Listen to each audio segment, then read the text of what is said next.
The National Memorial Arboretum in Staffordshire is home to more than 400 memorials. Among them is one remembering the Lisbon Maru, honouring more than 800 British prisoners of war who never came home.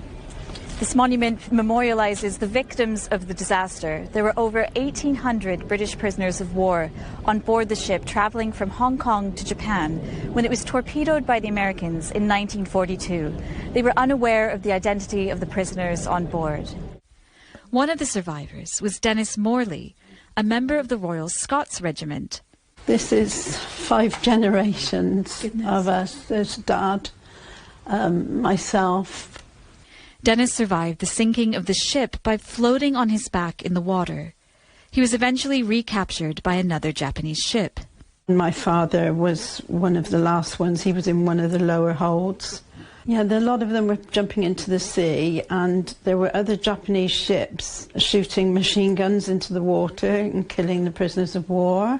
Dennis said the intervention of Chinese fishermen was key to his survival. He said that they were heroes. They were like angels appearing, you know, because the Japanese stopped shooting, and many, many of the prisoners of war escaped death because of that. Before he died, at the age of 101, he told Denise he dreamed of a memorial being built in China to recognise the bravery of the rescuers. After his death, Denise wrote to Chinese President Xi Jinping asking if a monument could be erected in Zhoushan. I had a message from the Chinese embassy to say that the ambassador would like to come to my house to deliver the letter from President Xi. I just couldn't imagine that he had written back to me.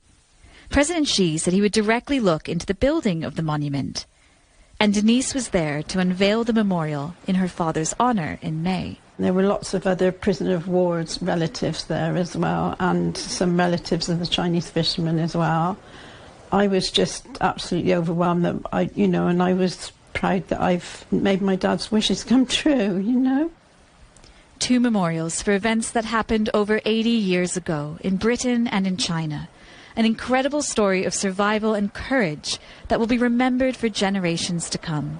Jen Copestake, CGTN, Gloucestershire.